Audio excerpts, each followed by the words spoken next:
I'm Michael Sean Harris, and you're listening to Mike's Moment of, a weekly podcast in which I, along with my guests, share our various interests in moments of inspiration, truth, life, technology, culture, and more. I hope you're entertained and informed, and that you feel inspired to join me again and again in my moments of.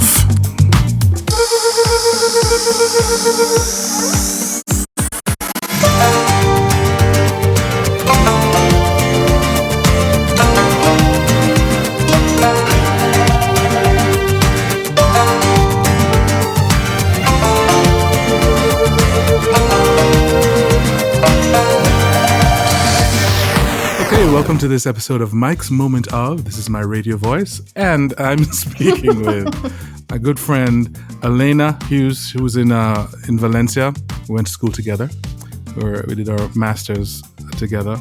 And Alayna is someone I love, and she's a super nerd, like many of us who were in the program together. And she, in my opinion, is doing some amazing things. She's always been doing some amazing things. When we were in college, some of her music and her video productions, it was always fun to be a part of. Anyway, Alayna will talk about all that stuff. Alayna, how are you, my love? I'm good. What time is it in Valencia now? It's 5 o'clock. Okay. 5 o'clock in the afternoon. It's approximately 70 degrees. Oh, that's nice.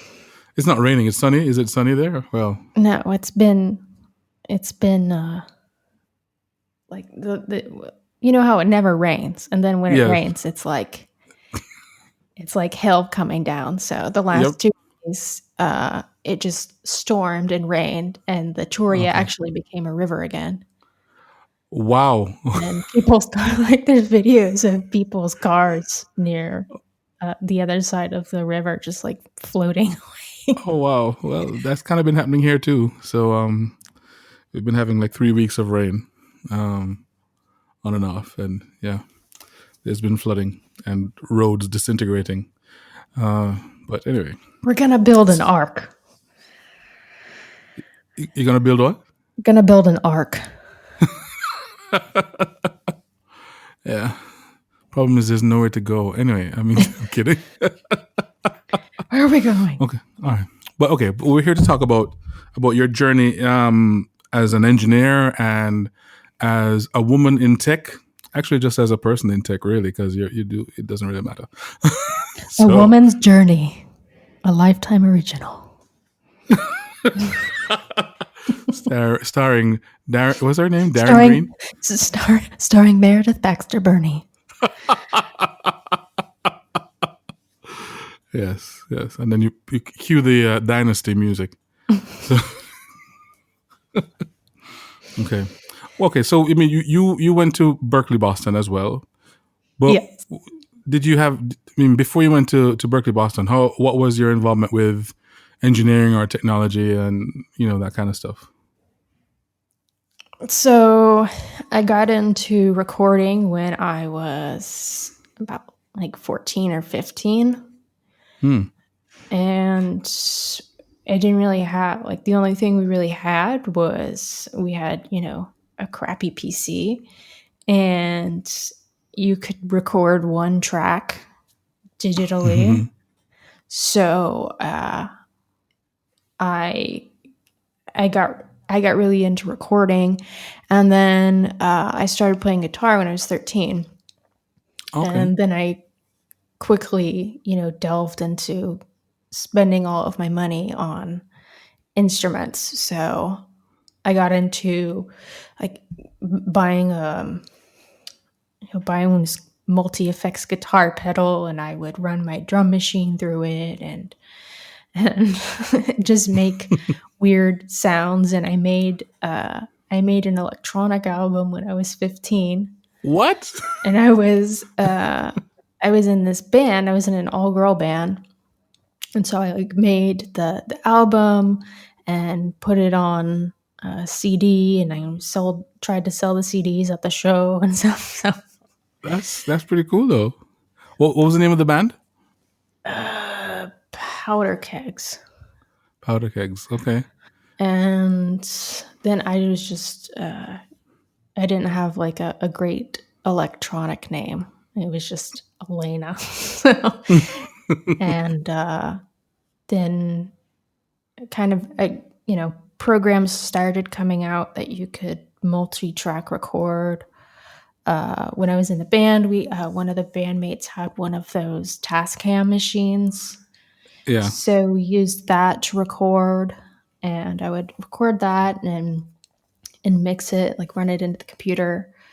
And my dad helped me set up in an office room a little like recording area. It was really like with like VCA cables and like all RCA cables going everywhere, and a mess compared to what we set up now. But right.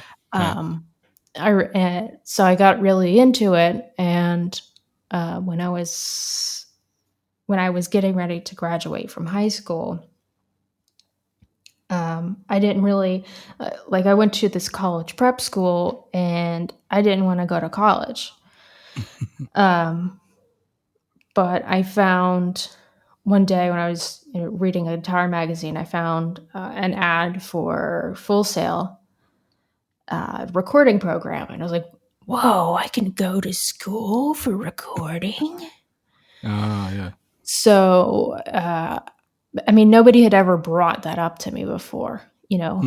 Going to school for something that you wanted to do. So, and it was in Florida, so we just went one day to an open house and checked it out. And I remember in our town we didn't have like Guitar Center or any of that. So I went to Guitar Center and bought like some crappy program. It wasn't even like Cubase or anything. It was just some random program. I think it was like pre Cubase or something. Oh wow! Okay. And I got it, and we were leaving, and the guy at the Guitar Center was like very condescendingly like, "Is that for you?" Because I was carrying it out, and I'm like, "No, it's for my pet monkey." Like, what do you think? So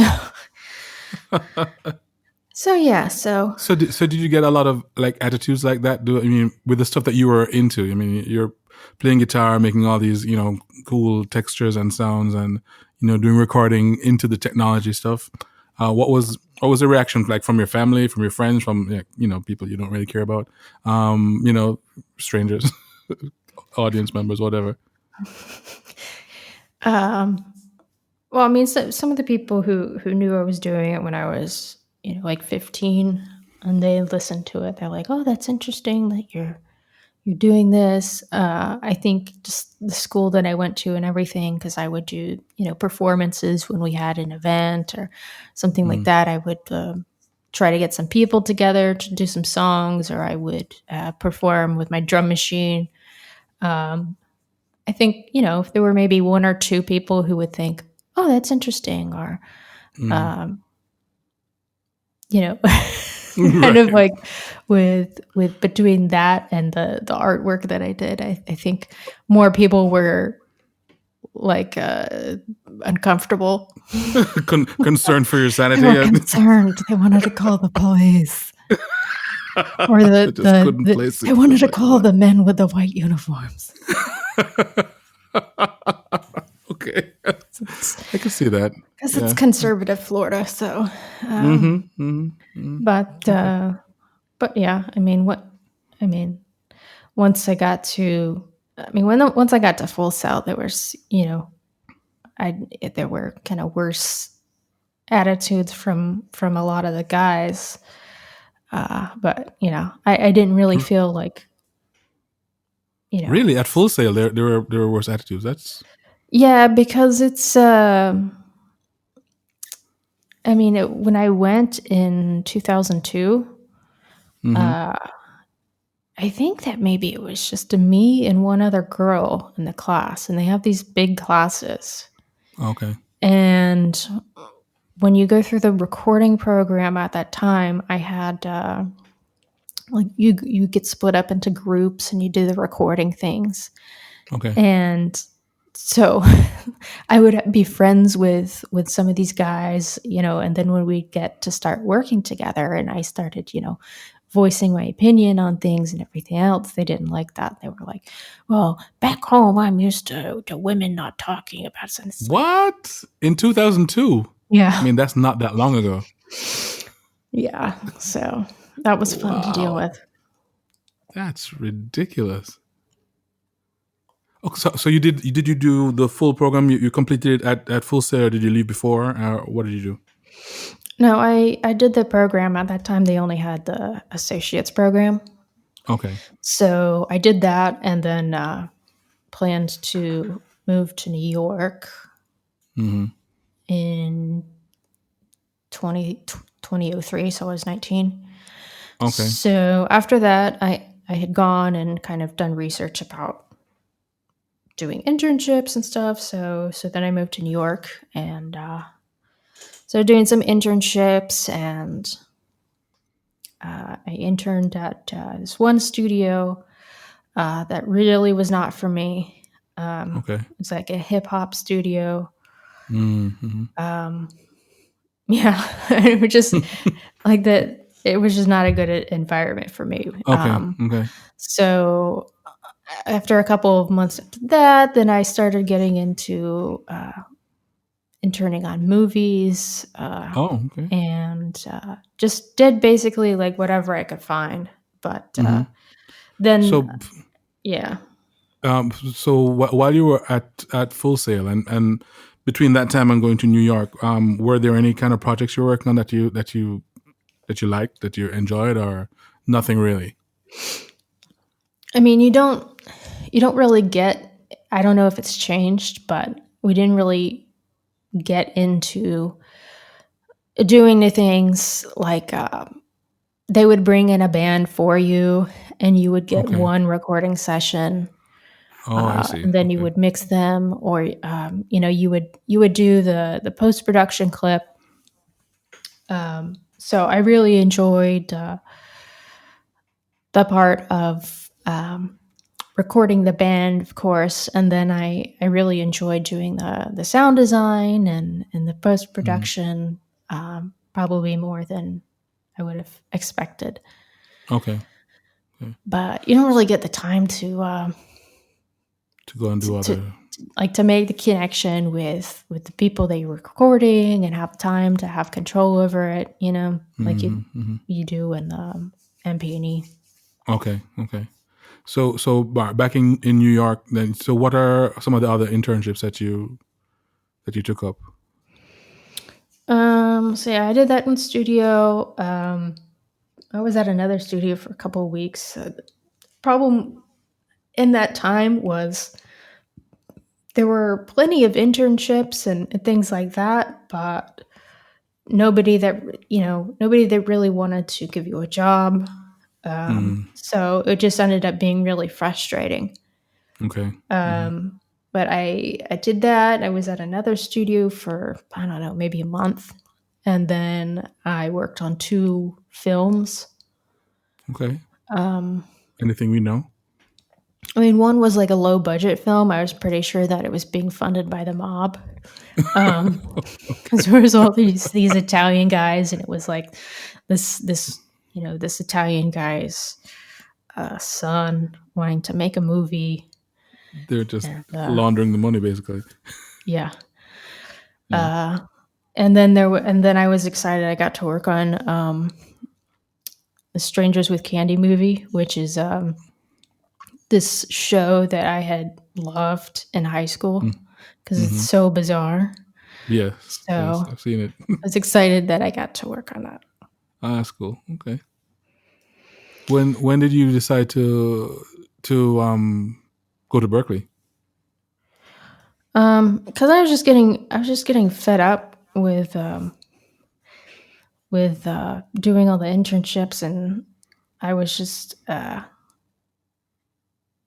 was really pissed off in general.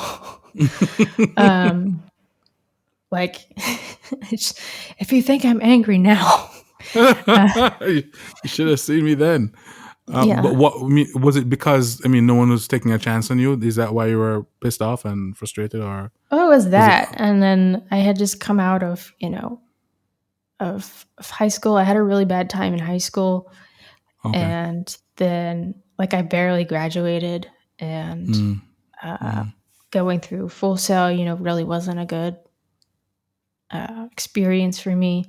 Right. And then, it was just, I was just pissed off, at people and the world and everything else. So my attitude wasn't really great. I mean, Okay. so I just started getting really tired of of everything. So I started looking at colleges and things like that because I have this constant interest in learning and to continue to learn. And a lot of the jobs that I would be looking for online, they all required bachelor's degrees, which I didn't have. Okay. So I said, okay, well, if I want to, improve, if I want to really get some of these bigger jobs, then I need to look into getting a bachelor's degree. And my mom had been doing travel nursing. And she went to Boston. And,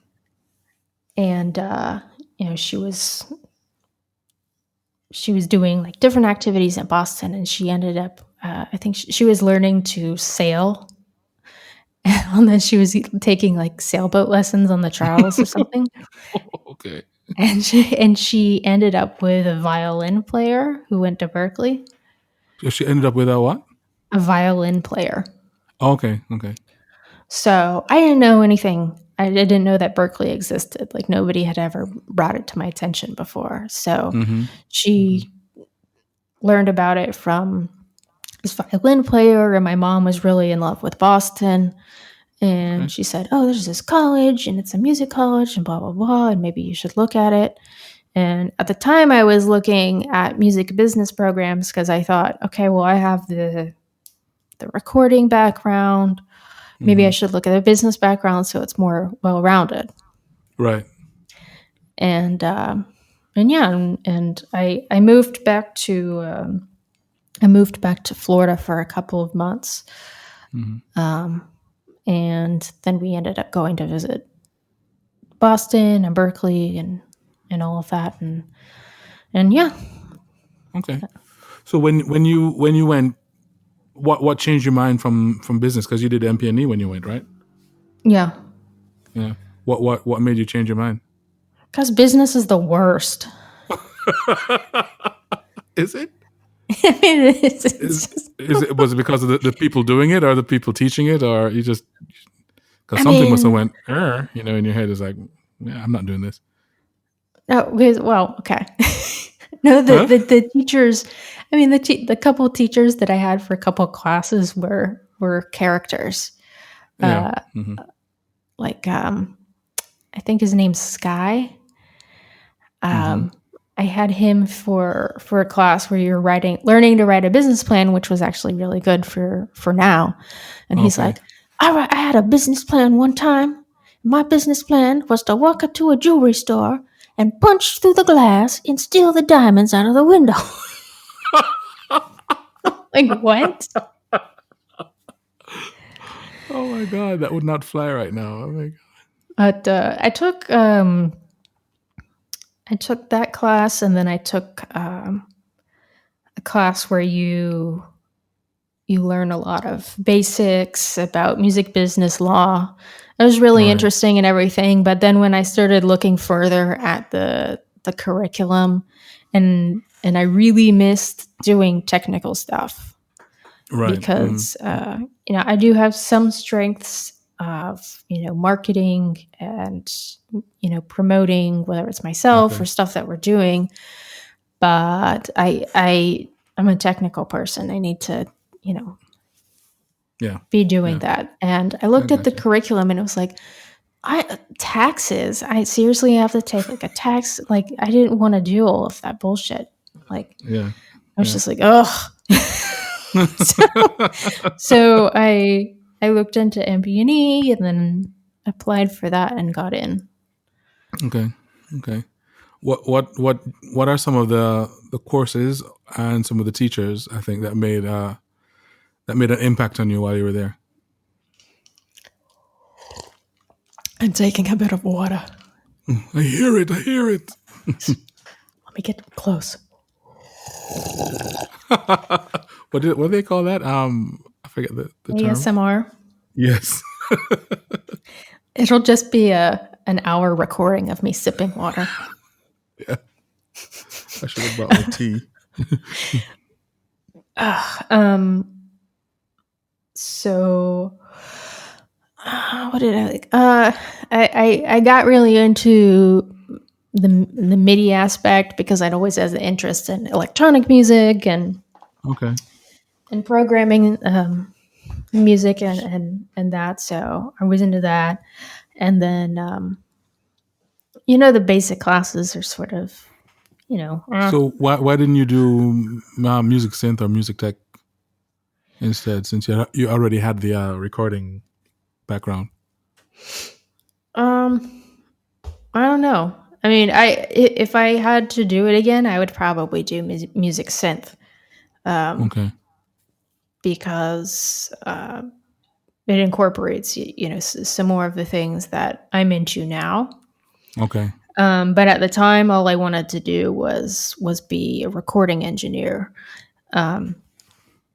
So that's really what I was into. Gotcha. So, I mean, the classes, my people are Mark, Wessel, and Leanne.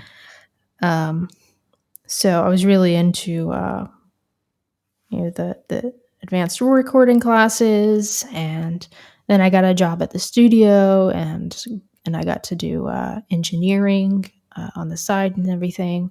Okay. So that was. So did you encounter any of the same attitudes at Berklee that you did at Full Sail from either faculty or students? Mostly before I got into MP&E, which might be strange. But yeah, I mean, once I first got there, I mean, I was, 21 when I started Berklee. Mm-hmm. So, I mean, there's a lot of 18-year-old boys there, and a lot of them are Dream Theater fans. Yes, always. And some of them would be like, well, I only started playing guitar to get girls. And, so I did encounter, sexist attitudes, and a couple of them were a little like scary. But oh wow! Okay. Once I got an MP&E, it was different. I mean, you always kind of get the sort of posturing and things. Like in the first classes, all the guys are talking about gear. Yeah. And it's like the reality version of gear slots. And it's like, you have never used this before, okay? Yeah. So. I mean, and they're just doing it because they think that's what they're expected to talk about, and that's what people want to hear them talk about. So, we talk about this stuff. But, yeah. So, I mean, once you kind of get those first things, and it was great, to have Janine in the first classes and Leanne, and then when you get a boy who's asking a question like, does it matter if I think that we need to have this specific cable, or doesn't this detriment the sound a little bit? And you're like, no.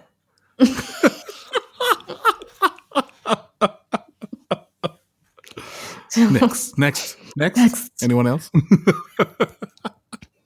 So yeah. So they were great, and then the further I got, it was good, and then it's nice was a nice community, and Okay. all those guys that I was in class with, I still keep up with them and see them, Okay. when I can. Mm-hmm. Mm-hmm. Okay. So after Berkeley, you went back to New York, or where'd you go after that? Yeah, when I was about to be finished, I knew I wanted to move back to New York. So I had kind of pinpointed some studios I want to go to, and then Berklee had some connections with some. Okay. So I went to Legacy, which doesn't exist anymore. Where was And where was Legacy? it was in Times Square. Okay. And they are kind of a mixed studio. Is they would What do you get mean? some hip hop stuff, but then they would also do Broadway. Okay. So there were some studios that just had like one genre recording there. I mean, this is foreign to me, because here, I mean, a studio is just a studio. I mean, there's nothing. Well, as far as I know, there's no. Okay, we only record reggae here, or we only record gospel here. Unless it's someone's private studio. So a lot of those studios had become kind of iconic for one particular style, or one type of music, or is that how it worked? Well, I think it was more to do with who was making money and who could afford to record. Okay. Like the first place that I ever interned at was a place that Tupac got shot at. Oh, okay. So Oh, people that was would a hip go hop there. studio, right? Right. Yeah, they would do hip hop, and then yeah, so Legacy would do more of a variety, but it depends on who has the money to do the recording, to pay those rates, Oh, okay. Okay. because when already in 2008, and it's the decline. It had already been declining, Okay. Hmm. since Pro Tools Right. came out. But yeah, I went on an interview to Legacy, and I was going to go look for apartments and stuff. And I had an interview with the one of the guys there, and he started out the interview like, "So you're a woman. Um, this is a very male dominated business." And I was like, "Yeah, no shit, Sherlock. What's your what's your point?"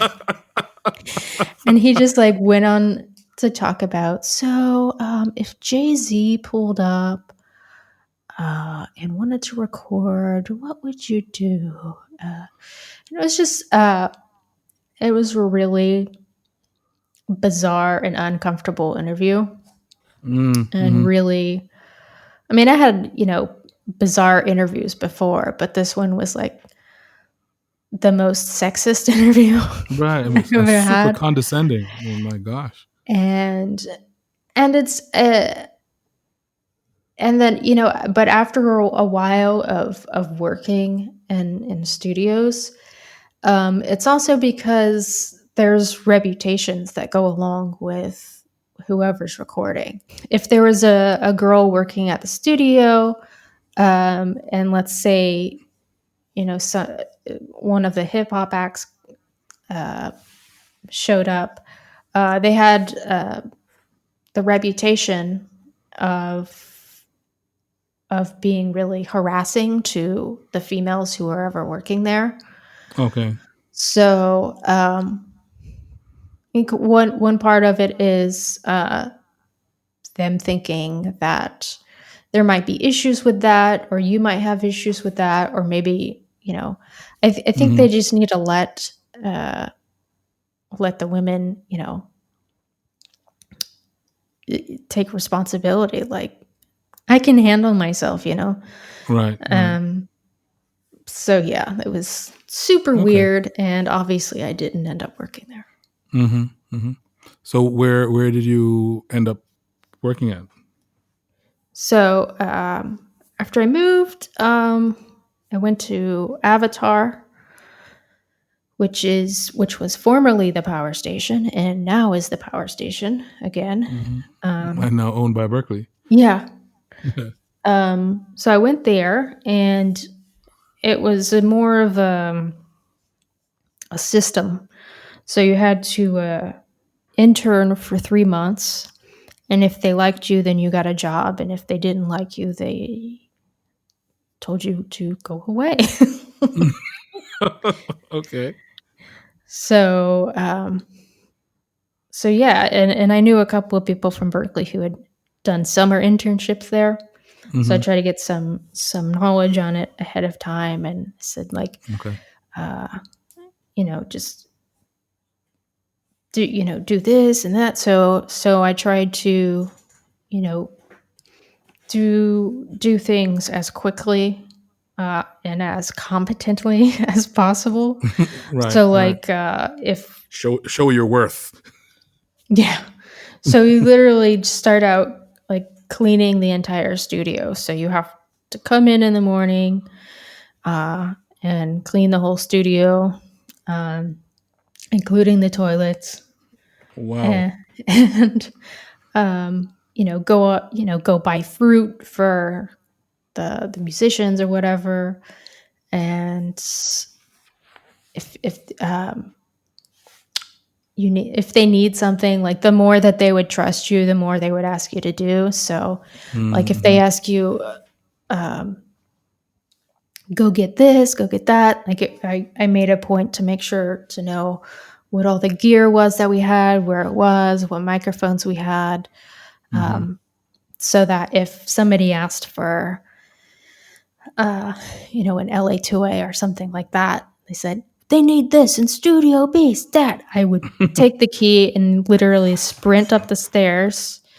And if they needed like an entire say they needed like 4 pieces of outboard gear or something like that, and it was too slow, I would take all of the pieces of outboard gear in my arms and just walk down the stairs. And then I would walk in the studio with this. So, yeah. They go, impressive. Wow. Okay. So after your 3 months, right? After your 3 months, did you end up working there? Yeah. So they gave me a job. The problem with that is that there were 3 of us interning, and they hired all 3 of us, but they didn't make us full time. They made us part time. Okay. So it was kind of a stupid situation. But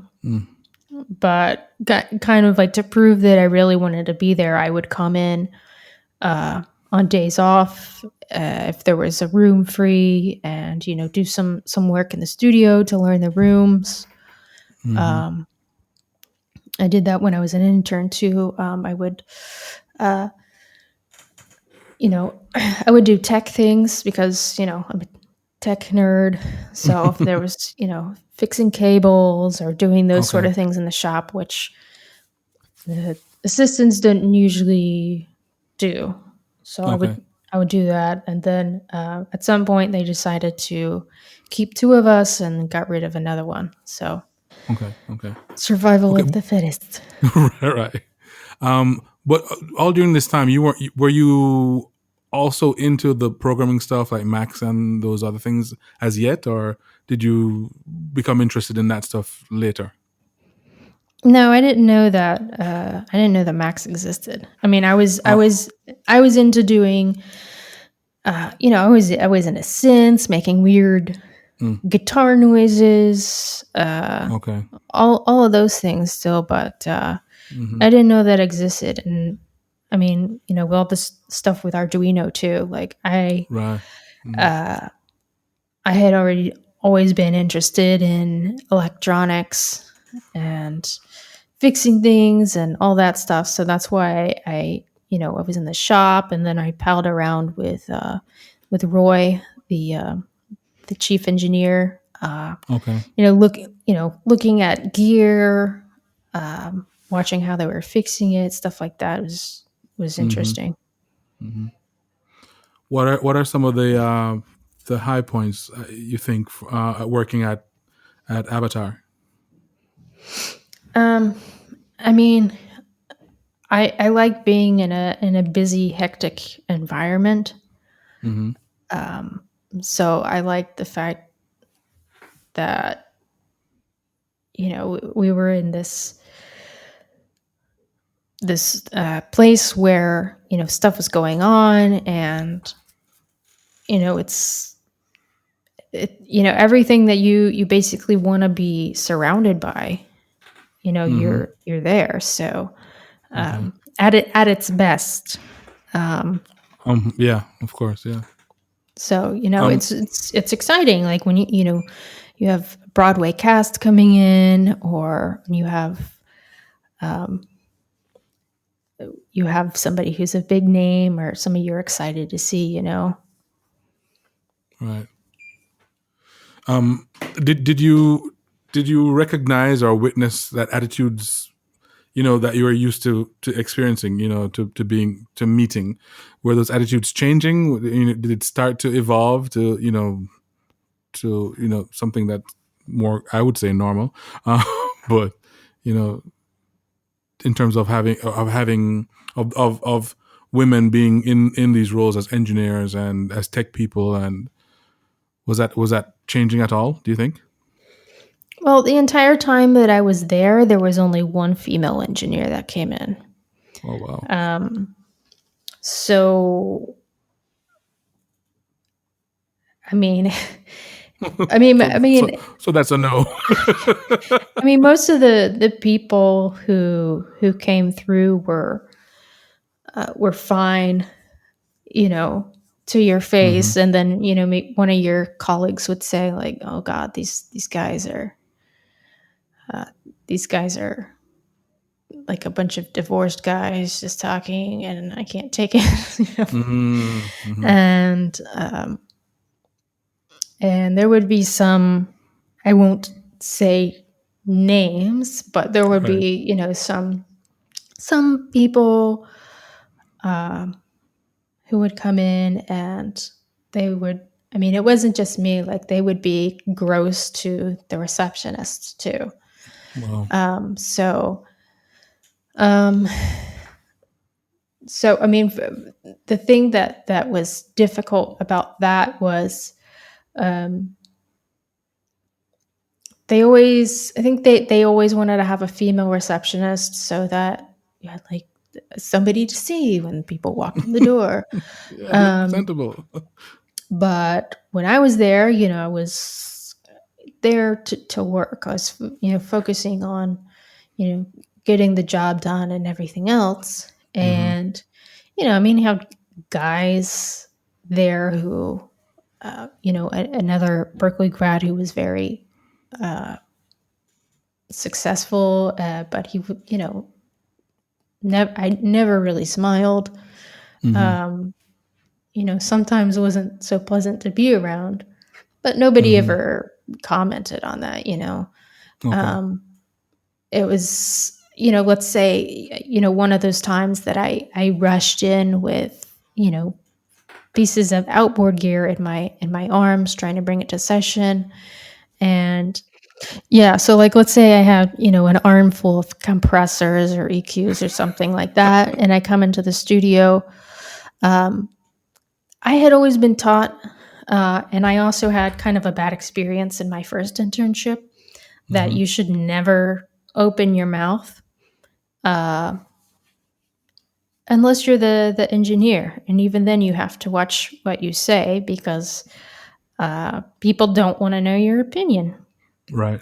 So I would just go in, look at the assistant, put the stuff, maybe help them set it up if they needed to, um, and be like, "Hey, do you have what you need? Okay, great, okay," and then leave, you know, Yeah. and Okay. then later on, like one of the guys would tell me, or if we were in a social situation, one of the people who were the engineers, they said, "Yeah, I mean, you didn't come in and you didn't smile or say anything, so we thought that you hated us." And I'm like, "Why do you care Right. about what I think of you? Like when I'm coming in to do my job, Yeah. So that was the attitude. And then like I had, one of the other people who worked there made a comment because I would always, hang out in the tech office and stuff. And we were having a conversation and I said, well, I was, making this and so was helping me and said it was fine. He said, oh, well, he only said that because he wants to fuck you, Oh, wow. and, that kind of thing. So, Mm-hmm. so a lot of that is just, the prevailing attitude of people want to Gotcha. appease you. And then the former owner was the former owner of Power Station he had been barred from the building for a long time because he would just make Barred from where? the studio, Oh, really? because he would just make horrific statements every time that he came Wow. about whatever woman was there.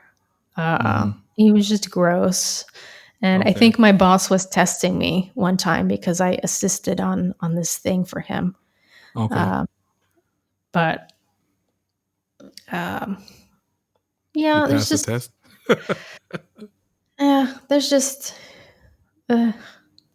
yeah. I mean, I ended up having to assist some nonsense. Um, so a Mm. lot of it is just like trying to bite your tongue and act as professional as you can. Okay. Um, and there was there was a producer who worked there who really tested me because he would like come up behind me and lift me up off the ground. What? Like I was like, I don't know, a baby goat. And That's weird.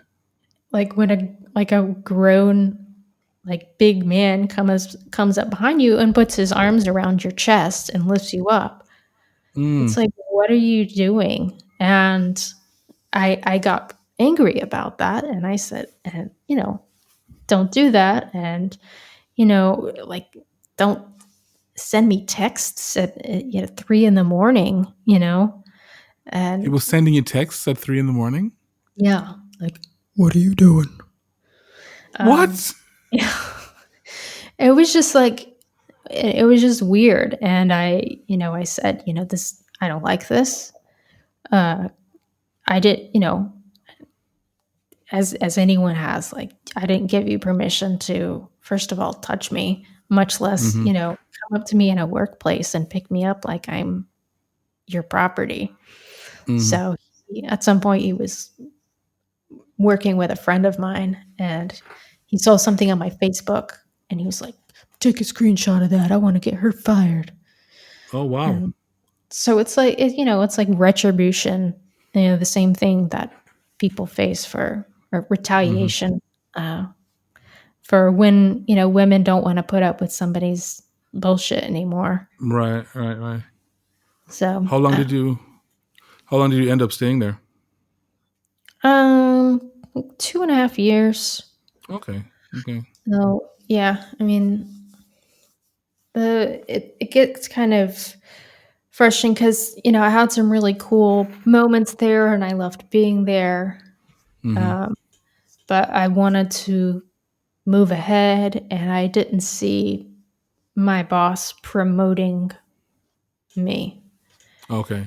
I don't know if it felt more of a sexist thing. Like Okay. before he had said, "Oh, well, you need to talk to clients more." And I said, "Well, like that's not what I'm here to do, Like Mm-hmm. Mm-hmm. I'm here to do a job and I can be amiable and everything else, but I'm not going to flirt with people." So, Okay. So when you left, what did you do? I went to go work at a post-production facility. Okay. Is it still around? Yeah, it's still around. It's like they have offices in LA and London, and they do all kinds of stuff, like mostly visual effects. Okay. And they did a lot of Super Bowl spots. Mm-hmm. But yeah, it was I got it kind of somebody referred me. Okay. So I just kind of went there because I wanted a change. And Mm-hmm. they offered me a job to stay there because I was like a permalancer before. And they offered Mm-hmm. me to stay, and I decided to take another job at an audio post place. Okay. Okay. So how many different studios or production facilities did you work at? I worked there, and then um, I went to a small audio post house Mm-hmm. um, where, it was a lot slower, doing a lot of just voiceovers or internet recordings. Okay. So it was quite boring, but I ended up bringing in some more. Like at first, it was quite difficult because they didn't really ask me to do anything, um, and I kind of had to fight for the fact of, hey, I can do this. I can do video as well, in addition to the audio stuff. So I kind of had to really push there, Mm-hmm. um, because I don't know. It's just I was like, why did you hire me? Because I found out I was getting paid less than the male assistant. Mm-hmm. Um, so it was pretty frustrating. So at some point, the other guy left because he was only there waiting out a job. Mm-hmm. And then I was able to prove that I could do some stuff. And I stayed there, and I just stayed there for a year, and then I got tired of it because the environment. The environment is really more of a way for somebody to leave, you know. Mm-hmm. Um, so I left there, and I wanted to go work for Broadway Video. So I started contacting them, and I was just so like tired of my boss. I quit, and I became a bike messenger for for a month while I was waiting for this position to open up. Okay. So then I worked at Broadway, and that's the last place I worked before I moved over here. Okay. Okay. What made you decide you wanted to do a master's? I got bored again Mm-hmm. I know that feeling. because I was working as an assistant at Broadway Video, and those kind of positions, you're an assistant for a long time before, maybe somebody decides to move on or they die Mm-hmm. or something, Yeah. and Yeah. Yeah. you move up. But Yeah. But otherwise, you're kind of stuck wherever you are. yeah, but Mm-hmm. it's in each place, like no matter what, you learn stuff. So Right. uh, Right. Okay. And after that, you went to Berklee, Valencia. mhm. When I met you there, it just seems like you're into the recording stuff. But then you're also like really good in with Macs and electronic stuff and everything else. And it kind of felt like your palette kind of expanded. Um, considering what you just told me, it seems like your palette really expanded in a big way once you got to Valencia. Tell me about that. Yeah, so I had gotten interested in Macs, and having those not necessarily music computing in the way of completely programming it, like sound and music computing. But I got interested in Max, and because I had already, done After Effects and things like that before, Right. and I liked making little films, so I'd go around and make little films. Before we continue, I mean, we're talking like, everybody knows what we're talking about. You want to kind of explain what Max is? Max MSP. It's a visual programming program. So it's essentially the more professional version of Pure Data. So it's kind of a standard for people who want to do whether it's sound computing, effects. Can do. I use it for visual effects a lot of the time too, manipulation, and using it for like as a middleman for things like Arduino. Okay.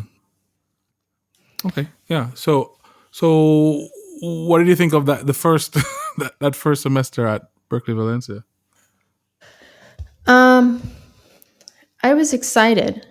Um, so yeah. I mean, I was interested in going over there because um,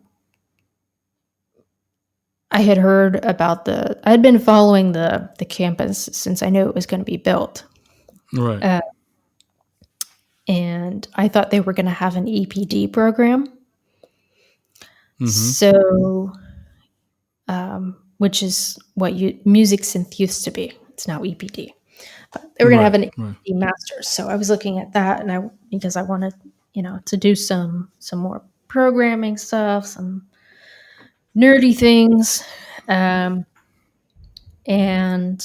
I had Stephen as a teacher when I was at Berklee.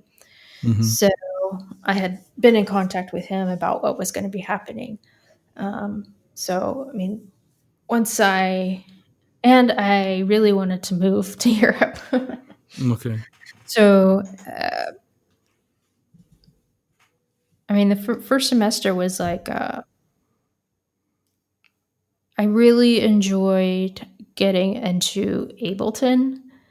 Yeah. Because previously I had used Pro Tools for everything, and really learning Ableton it's like opening up a world of possibilities. Yeah, it really is. Yeah. So. And and doing Max, really getting into the possibility of creating sounds and manipulating those. Those are the main things that I had wanted to focus on and that I did focus on, and not so much recording, Right. which I had already, I had already covered that. Even though we did have to do recording, and I enjoyed doing that. It wasn't what I wanted to focus on. Okay. Okay. So from Berklee, Valencia now, are you working on a PhD program, or what are you, or is it more research stuff? What are you doing? Yeah, so I have a PhD contract at the Pompeu Fabra in Barcelona, and it's within the music technology group. Okay. So they're pretty active with sound and music computing. And they have a lot of tools that are all free for searching for samples, for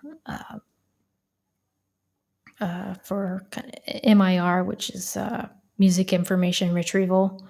Okay. So that's their big thing. But what interested me about that is the interaction department, which is the lab that I'm in. because the head of the department created the Reactable. I don't know if you saw that. No. They had it at like they brought it to Sonar, and it's a tabletop instrument Mm-hmm. where you can, you take blocks and you put them on the table, and you can make the sounds and change it around. Mm-hmm. And Bjork performed with it, and So it's kind of like a modular instrument, kind of yeah. ish. Yeah. Mm-hmm. So I mean, I was interested in that because I like to create instruments and build new things. So Mm-hmm. I got in touch with the head of the lab, and I had wanted to. Originally, I was thinking of doing virtual reality, like creating instruments in virtual reality, or music education in virtual reality. Mm-hmm. Which he wasn't super interested in the virtual reality aspect. Okay. And my I had applied at for PhDs at other places, Mm-hmm. and they're difficult to get because there's scholarships, Right. paid Okay. positions, Mm-hmm. so they're very competitive. So I kept in touch with um, with the head of the lab, and I changed my mind in what I wanted to be studying. So, I mean, because I was having personal experiences Right. with post traumatic stress disorder, um, Okay. and gaming really helped me. Okay. So, I mean, music is always helps, you know, um, Right.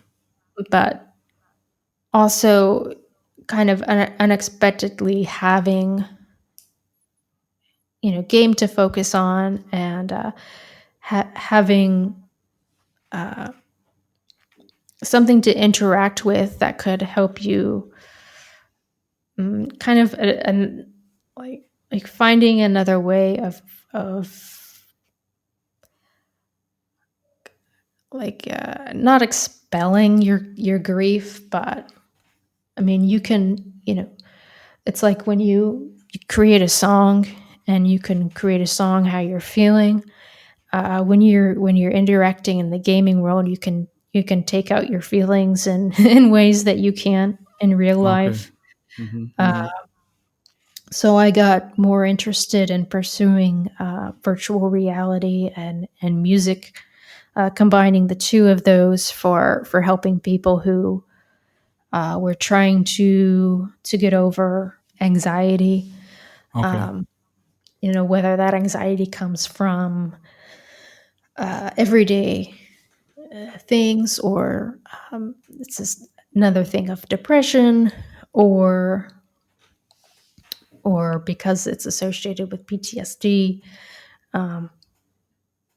helpful for that. And I also think it's something that's also going to be more important because people are experiencing PTSD from the pandemic, Mm-hmm. and there haven't been any research applications as of yet, combining the use of this musical therapy approach, Okay. and virtual reality. And then I'm also using the way that I'm using biosignals is by having the user's body interact with the game. So we can take their brain signals, or their brain waves, their sweat levels, and their heart rate, and Okay. plug it into the game. And the idea is to generate a soundtrack from their biological signals, Okay. so that can generate some cues for them. So what are the things you're using to approach this? I mean, clearly there's sensors to capture all those things, and what else? I mean, So the plan is, which of course I've done, little projects with Okay. sensors and VR and everything before. But the approach that I'm planning to take is using an EEG for brain waves, uh, Okay. getting what's called a skin conductance. So that tells you how much you're sweating. So you have an elevated amount of sweat Okay. when you're experiencing a panic attack, or when you're anxious, you have an elevated sweat level, Mm-hmm. and also with heart rate. So, Okay. uh, What do you use to capture and process that data? so the devices are still kind of pending on what I'm going to actually be able to Okay. use, but let's say, like for instance, one of the ones that we used in Hack Days before, Mm-hmm. so Bitolino, which is an Arduino based board. So if I Okay. put that on my skin to measure my heart rate or my sweat level, I can feed that into. I've fed it into Max before. The same with the Myo bands. Mm-hmm. I've done demonstrations before, and I perform with that as well, by taking my muscle movements uh, as I'm performing, and plugged that into Unity. And for listeners at home who don't know what Unity is, it's a game engine. So, so I develop in Unity. So I take those signals and send them to Unity from OSC, which is Open Sound Control, Mm-hmm. and then have the game output different sounds depending on what your body is feeding the computer. Okay. Okay. Cool. Cool. So when did you start this program? The PhD. Mm, last year, so Okay. And it's how long is the program? it's 3 years. Okay. So, I mean, first year, you spend just kind of getting your information together, and I did my first year presentation, and I just brought in two more outside supervisors to help because Okay. I have the music technology aspect and the interaction, covered. But we needed some people to work with who were familiar with virtual reality, because this is going to be the first project bringing it into the group. Okay. So, I spent 2 years just convincing my supervisor that VR was worth pursuing, because he wasn't convinced before. Okay. Mm-hmm. So, I mean, I think we see, there's all types of things that we're going to be able to do with VR, especially after the pandemic. Right. Being able to socialize or create, or using it to get out of your current reality. So, what do you see? I mean, once you've completed PhD, what do you see? Because I mean, are you seeing games, products? What kind of things are you seeing as the end result or the spin-offs or whatever from this? I mean, I know you're seeing therapy, but how is that going to be manifested in what ways do you think? Or you haven't gotten there yet? um, I mean, on one hand, I'm anticipating to be unemployed after the PhD. But Oh, okay. that's Mm-hmm. kind of how I'm always thinking, Mm-hmm. that like everything's gonna fall apart. Uh, but I mean, afterwards, I'm hoping that we're gonna be able, that Pierre and I are gonna be able to have things set up enough so that we're an open laboratory to the public, Right. Okay. and so that we can continue to do projects and help other people do creative projects. Okay. And then also, if I can continue doing the research, whether that's independently or in postdoctoral or something, I want to continue that. Okay. Whether it's building a consumer level program or device. There are already some things coming out. Okay. But to continue to develop it. Sorry. So going through this development process for the PhD, has that been of any benefit to you with your own personal processing of the PTSD and dealing with that stuff, the emotional things that have been happening with you? I think some of the things that I found, which is a large block of the research for that, is exposure therapy. Okay. So there's something called VRET, which is VR exposure therapy, that they do for mostly right now for war veterans, or for they're starting a thing for female members who've been exposed to trauma in the military. So I've tried some of the application for like fear of heights. Okay. And I think that was actually a little bit helpful. I think it's definitely been beneficial in a lot of ways. Okay. Because for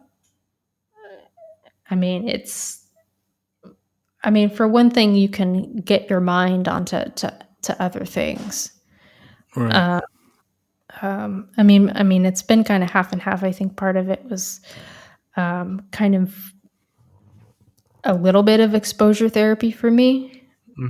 And then doing this and developing this is helpful, because I could have pursued a different topic of just exploring interaction methods for blah blah blah, or Okay. something like that. But it didn't really make a lot of sense to me to do a PhD unless it was going to be really of a benefit. Gotcha. So, I'm hoping, and it's, somewhat comforting to be like, okay, this, can help benefit other people. And I see that VR is helping other people with psychological issues, and Okay. I hope it will benefit me too. I'm sure it will. Well, that's pretty cool. I mean, how are you guys dealing with the everything that's going on, all these, the curfews and the quarantines and the whatnot? With everything that's going on, you mean with Kanye not being elected? I know. I mean, what will we ever do?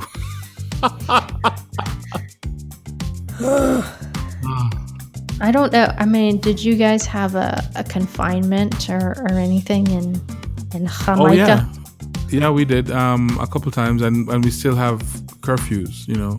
And depending on the day or the events or whatever, they'll adjust the curfew. Sometimes they're earlier, sometimes they're later.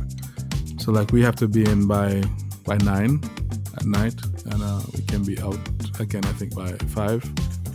I'm not really sure of the point of that. I guess people like to party, so I guess that's trying to curb that. But for me it's fine, because I say it all the time. I'm an introvert, and I love my own company, so I'm cool. I don't need to see a lot of people, and if I can speak to you on the phone or text or email, I still feel connected to you, so I don't have to be in the same space with you. Yeah, they put a curfew because they didn't want all of the nightly parade of steel drummers. Wrong country. You're from Trinidad, right? No, I'm not. No. But yeah. But yeah, we had I mean, we here and in Italy and in France, we had the harshest measures, and we had 2 months of not being able to leave the house. Right. So I was only able to leave the house to go to consume, right. And we get the police would ask you what you're doing, and so that was rough. But yeah, I can imagine. The best. I don't know that it was all totally necessary. Like, we couldn't even go outside and exercise or anything, and I don't think that's totally. I don't think it was. Yeah. And I think that in that respect, it ended up causing more problems. Because people can't exercise; they're trapped. But. Yeah, we had a few months of that too. I mean, I guess I'm lucky. I mean, our house, we have a big yard, so I can go up. But not that I did. I didn't. But yeah. I'm hoping that something happens with it soon, though. I mean, I think even though I'm fine, I know a lot of people are suffering, and a lot of businesses are suffering, and so. Yeah, for me, the worst part. I mean, no, for me, the worst part of quarantine was not being able to go out and ride my bike and exercise, and then the best part was not having to see anyone. Yeah, exactly. And I'm totally fine with, and it was quiet. Yes. It's nice and quiet because Spain is the loudest country on earth. Valencia is not a quiet place. But I'm hoping that we don't have to do it again because they already. Like, I'm definitely not going back to work the rest of the year. They put like a perimeter, they call like a perimeter confinement in Catalonia. We have it in Valencia, so we can't go out of the region. So everything's the worst. Yeah, but we, one day at a time, I guess. So. One day at a time, no. It's the fact of life. Well, all right, Alayna. Thanks for this little discussion. It's good to talk with you. It's been a while. But so send me the other stuff I asked for. You can send that to me by email, and I'll probably edit this tomorrow. I'll send you a high resolution dick pic tomorrow. Oh, please. It won't be mine. Oh, well, never mind. It'll be true. All right, my friend. Right. Oh, no. Just a new picture of a mushroom. Okay. All right. Okay, Mal. All right.